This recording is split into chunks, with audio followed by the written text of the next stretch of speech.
Como colônia, o Brasil viveu os ciclos do pau-brasil, do açúcar e do ouro, voltados ao mercado externo e aos cofres de Portugal. Durante o Império, começou o ciclo do café, também voltado à exportação e produzido em latifúndios com mão de obra escrava. Um ano depois da abolição, chegou a República. O ciclo do café continuou até 1929, quando o mundo quebrou. O Brasil se recuperou e viveu décadas de crescimento.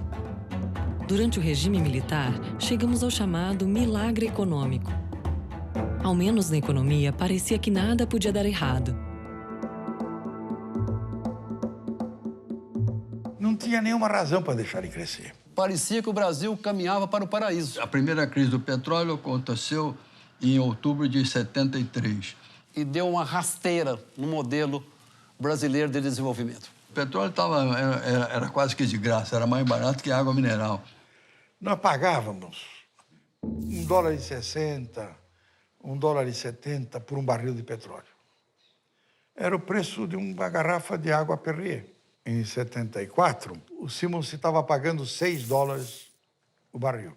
Mais alguns meses depois, $12 o barril. O primeiro choque do petróleo produziu uma crise internacional. A rainha da Holanda andava de bicicleta para economizar a gasolina. Foi um desastre. O Brasil crescia mais do que o Japão, que os países da Europa, mas era um dependente de importação de petróleo. Nós importávamos 80% do petróleo que consumíamos. O que acabou por golpear o modelo de desenvolvimento.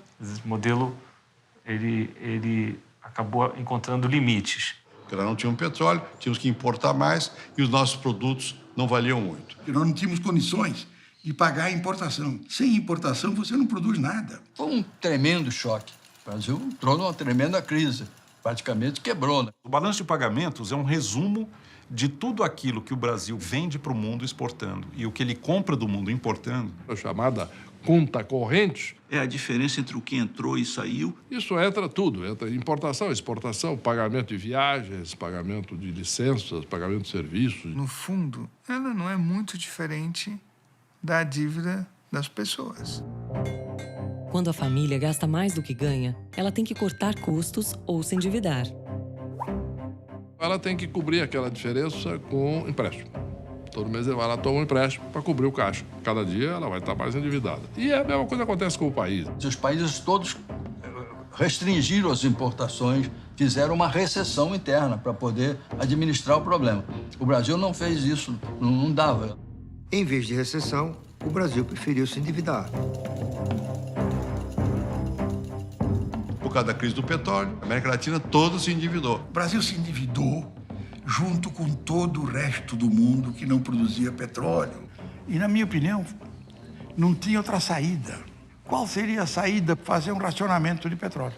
O Brasil viraria Bangladesh e nunca mais teria se recuperado. E muitos países tiveram crises por isso, porque isso foi gerando dívidas cada vez maiores. Só que, na época, havia a chamada reciclagem competitiva dos petrodólares. Países exportadores de petróleo tinham um excesso enorme de recursos, de dinheiro pronto para ser emprestado. Só que esses países não tinham como usar isso para as suas economias domésticas. Os bancos se viram com um volume gigantesco de dinheiro. O sistema financeiro mundial embarcou numa onda de financiamento para países como nunca tinha acontecido. Esse é o mundo mais global que a gente já teve. O sentimento é que é onde o progresso tem lugar e é preciso participar disso. Ponto. E o Simmons sabia também que não tinha outra saída para o Brasil, a não ser se endividar. E isso significa que os investimentos americanos deverão continuar crescendo no Brasil. Com o endividamento externo, o Brasil pôde continuar o desenvolvimento. E o Brasil foi para frente. Ele resolveu fazer uma fuga para frente, né? Então, ele criou o segundo PND. Segundo Plano Nacional de Desenvolvimento. Esse plano visou endereçar uma nova etapa no processo de substituição de importações. Mas num nível mais sofisticado. O Brasil resolveu passar para o estágio da produção de bens de capital, máquinas, equipamento, etc. Na área química, na área siderúrgica, na área de papel e celulose. Infraestrutura, siderurgia, metais não ferrosos. A indústria petroquímica, energia, pesadamente, Itaipu. Estradas de rodagem. Tudo quanto era parque produtivo, novas ferrovias, um programa atômico monumental e criando uma estatal por semana. Criaram 400 estatais. Foram muitos processos simultâneos que deram origem a um grande ciclo de crescimento também, não é? O governo investiu na Petrobras, Eletrobras, Siderbras, Itaipu, Embratel, Angra, Carajás e o Proálcool para a produção do álcool combustível. Vencemos a primeira crise do petróleo, que foi muito pesada, foi muito difícil, mas foi bem administrada. O Brasil continuou crescendo 7% ao ano, mas só pôde continuar fazendo porque tinha crédito externo e acumulando a dívida. Em 1978, esse problema, a dívida externa e a dívida interna tinham aumentado bastante, mas o problema de balanço de pagamento estava superado. E aí é que acontece o segundo desastre, o segundo choque do petróleo.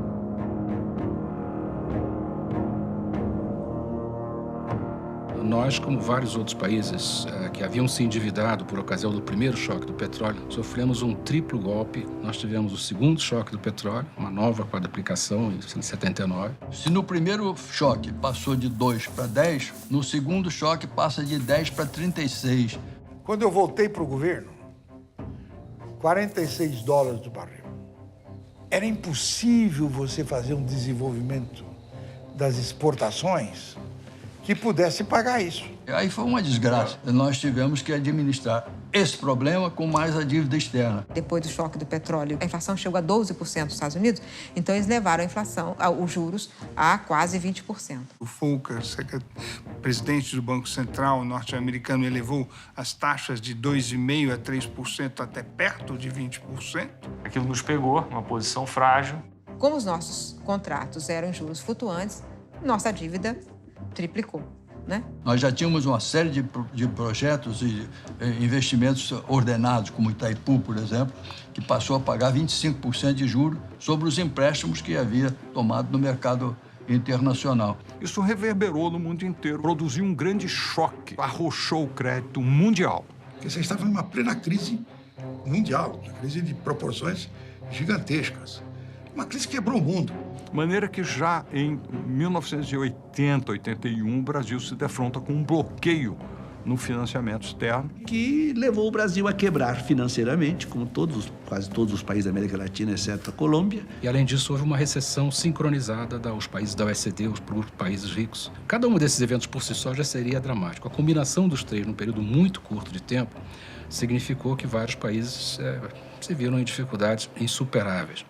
O presidente Figueiredo costumava dizer o seguinte: soltaram contra o meu governo os 4 cavaleiros do Apocalipse. Só falta uma praga de gafanhoto. Peguei o carro, saí de lá, meio constrangido. Aí eu pego o jornal, abro assim, uma onda de gafanhotos invade Mato Grosso. Além da dívida, do balanço de pagamentos e da queda do PIB, chegava ainda outra praga, a inflação ascendente. O nível de endividamento não é do Brasil, é do mundo. Tinha atingido proporções que não tinha mais condição de continuar. A dívida tinha adquirido um tamanho que era impossível de ser resolvido. Então, o que aconteceu? O que houve foi uma crise da dívida externa na virada dos anos 70 para os 80. Todos os países que importavam petróleo se endividaram por um mecanismo muito interessante, que é uma espécie de jogo de criança. O banco emprestava para a gente o dinheiro para comprar o petróleo do árabe. E o árabe pegava o dinheiro e depositava no mesmo banco. Então, tinha uma brincadeira de roda. Em algum momento, alguém chegou e disse: mas eu quero receber o meu. Não, o teu não existe. O que existe é a roda. Ou você quer continuar rodando, ou quiser, para. Aí o mexicano parou e desabou o mundo. Desabaram todos os países. Então, quando chega em 1980, quebra a Polônia. E em 1981, quebra a Argentina. Em 82, quebra o México, pede moratória. Essa moratória aconteceu há poucas semanas da reunião do Fundo Monetário Internacional. O secretário do Tesouro americano disse: olha, o Tesouro americano não tem nada com isso. Vocês, bancos, emprestaram, vocês, países, tomaram o dinheiro, vocês que resolvam. Numa palavra, danem-se. Aí gerou o pânico. Então, houve uma interrupção instantânea do crédito para os países devedores, os países em desenvolvimento. Os bancos pararam de dar crédito ao Brasil e rapidamente as reservas internacionais se esgotaram. Quer dizer, o Brasil quebrou, né? O Brasil entrou em default, né? Default é uma situação técnica que você chega aos seus credores e diz assim, ó, não dá para pagar. Era o início da crise da dívida externa, que se estenderia por muitos anos.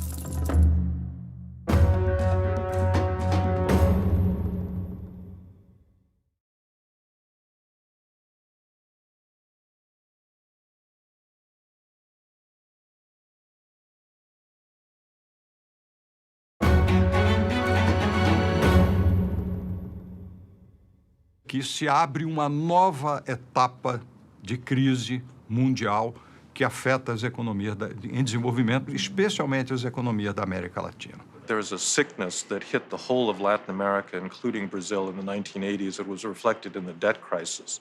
Ficou conhecida como crise da dívida externa latino-americana. A percepção era que, a partir de 1984, tudo voltaria ao normal e não voltou. O Brasil entrou em default em 82. Ficou tecnicamente em default de 82 até 93. O que quer dizer isso? Evidentemente, se eu fosse dar dinheiro para o Brasil pós-default, fala, bom, se já não pagou fulano, por que vai pagar a mim?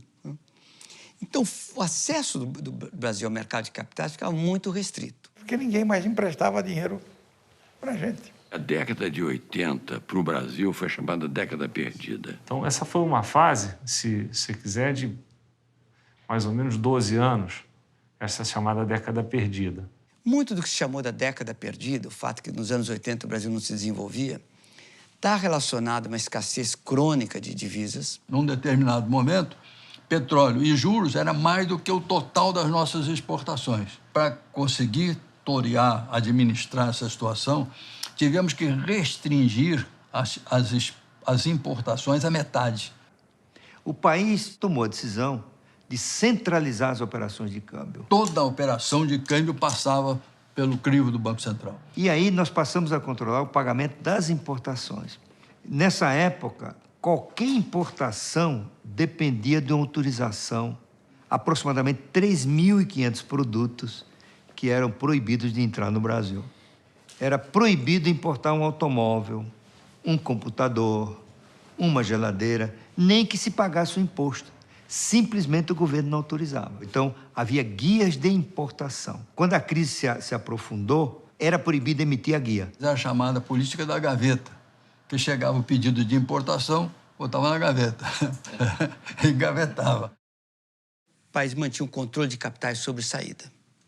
Toda a legislação de evasão cambial, controle de divisa, criminalização da chamada evasão de divisas, é associada a esse período. O grau de, digamos assim, de repressão cambial de tal ordem que transações perfeitamente legítimas, sei lá, passar 30 dias ir com meu filho para a Disney, ser obrigado a comprar no dólar paralelo. Ele existia, era extraoficial, digamos assim, mas estava no jornal. Então, era uma situação absurda de um câmbio que não existia para fins legais, mas que existiam os cambistas e doleiros. Isso não era um problema só brasileiro, não. Boa parte da América Latina funcionava assim. Você, no passado, vivia atormentado com a questão da dívida externa. Era o grande problema brasileiro, a dívida externa.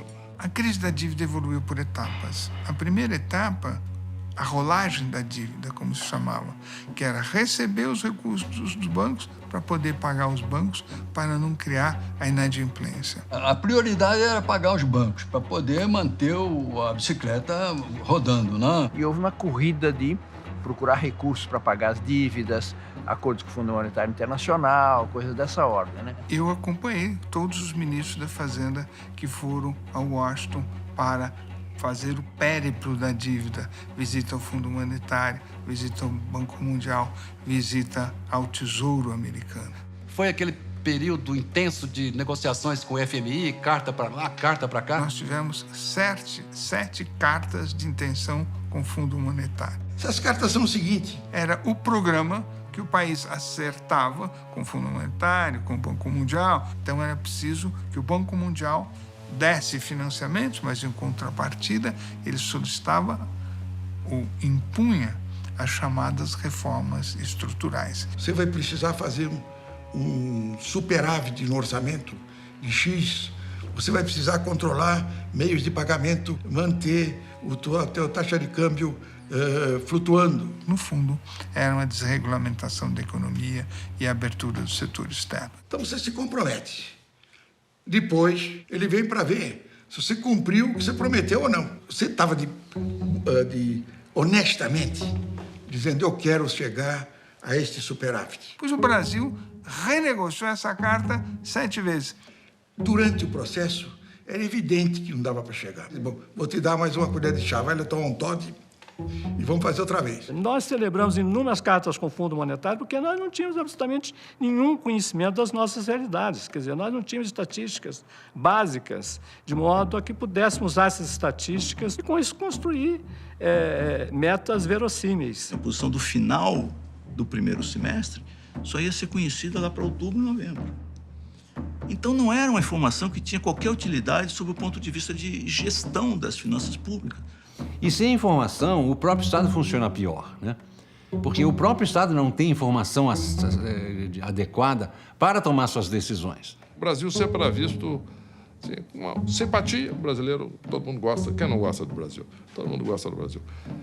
Mas olhava assim sem muita seriedade, né? Com um certo sorriso nos lábios. Assim, um país não muito sério. E a população ia às ruas contra o FMI. As receitas do FMI não eram remédios doces, eram remédios amargos. Às vezes era sacrifício. O governo tinha que gastar menos, o país tinha que desvalorizar a sua moeda. Significaram corte de políticas sociais, recursos de políticas sociais, deterioração do poder aquisitivo dos salários, precarização das relações de trabalho. É evidente que o FMI tem a sua própria visão do mundo, mas dizer que o FMI vem para prejudicar o país é uma grande tolice, que há muita incompreensão sobre o FMI. Então, esta falta de conhecimento do trabalho que é feito, da relevância desse trabalho, faz com que haja visões políticas interessadas, né, pouco sinceras, interessadas em difundir uma visão como essa. Mas que você pode usar no processo eleitoral. Era muito... Fora FMI. Seu país se rebelava contra isso, etc., e dizia que não ia pagar e tudo isso. Porque essas populações foram instrumentadas por uma visão equivocada. Só olhar para a Argentina agora e ver quanto vale uma ajuda boa, bem feita da FMI. O Brasil foi o país que ajustou mais rapidamente a sua economia. O Brasil voltou para o equilíbrio em contas correntes. Nem foi por virtude, não. Foi por causa de uma política recessiva profunda. Em 81, nós tivemos uma queda de 3 ou 4% do PIB e em 83, novamente, um encolhimento de 3 ou 4%. Para você ter uma ideia, o PIB per capita brasileiro caiu em nada menos que 81, 82, 83. E o número de gente que precisava trabalhar aumentou muito. Então, tivemos desemprego enorme, tá? Além disso, a dívida continuava aumentando e a inflação continuava se acelerando. O problema da inflação era uma tragédia. E eu digo sempre que a maior frustração da minha carreira pública foi a inflação. A inflação foi crescendo de 15 para 20, 40, 70, 100, 200% de inflação nas nossas mãos. Para nós era uma vergonha. Essas dificuldades econômicas, a meu ver, até ajudaram a antecipar o projeto democrático. A liberdade e a democracia estão aí, né? Isso vem das lutas da direta já. E a gente venceu a ditadura juntos, unidos. A morte foi decretada na Praça da Sé. População na rua pedindo o direito de votar. Eu, aos 19 anos, estava dentro de uma prisão, grávida do meu primeiro filho. Abraçada com pessoas que eu não conhecia, chorando, abraçada na bandeira do Brasil. Mas, efetivamente, essas eleições não foram diretas. A proposta foi rejeitada pela Câmara. A ditadura sobreviveu mais 2 anos, né? Mas já estava ferida de morte. As eleições foram indiretas, mas Tancredo Neves e Paulo Maluf as disputaram como se fossem diretas. A crise se torna cada vez mais profunda e o ministro Dornelles ia ser ministro da Fazenda. Havia entregue a ele, Dr. Tancredo, uma churumela de documentos, um cartapácio, sobre a situação da economia brasileira. Alguém quis agradá-lo. Falou assim: doutor Tancredo, o senhor foi fundamental para acabar com a ditadura, botar os milicos para fora. Então o doutor Tancredo falou assim: botamos os militares para fora coisa nenhuma. Eles viram isso aqui e desistiram. E deu uma gargalhada, né? Em 1985, o Colégio Eleitoral elegeu presidente da República o senador Tancredo Neves. Depois de 51 anos de trajetória pública no país, onde foi quase tudo, né? Depois de viver o drama de Getúlio, sendo seu ministro da Justiça, foi primeiro-ministro do parlamentarismo, ele foi governador de Minas, ele foi presidente do BNDES.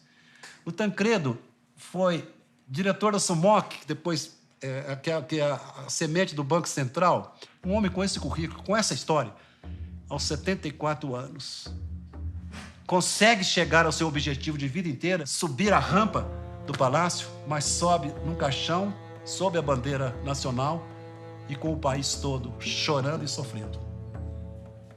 Tragédia grega, a brasileira. 21 de abril, o fim do martírio. Morre Tancredo. Depois do enterro, em São João del Rei, Sarney pede um pacto político para governar o país. Quando veio a morte de Tancredo, primeiro veio a perplexidade. Assume o presidente José Sarney, que era o vice. Vice era um pouco aquilo que o Jô Soares falava, né?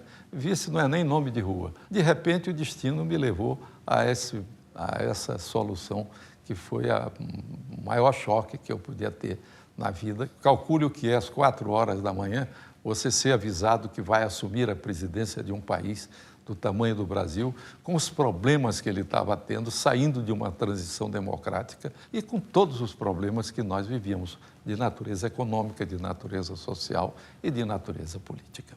O vice José Sarney assume interinamente a presidência no dia 15 de março. A ditadura entregou a economia desorganizada, do ponto de vista fiscal, muita desordem nas contas públicas, uma inflação alta e o país com uma dívida que não conseguia pagar.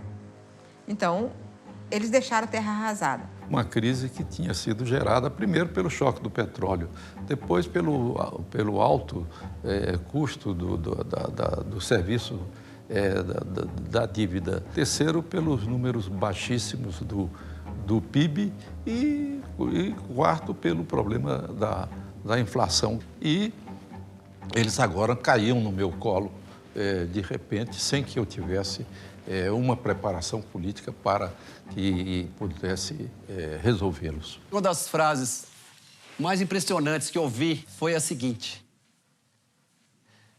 o maestro foi embora e levou a partitura.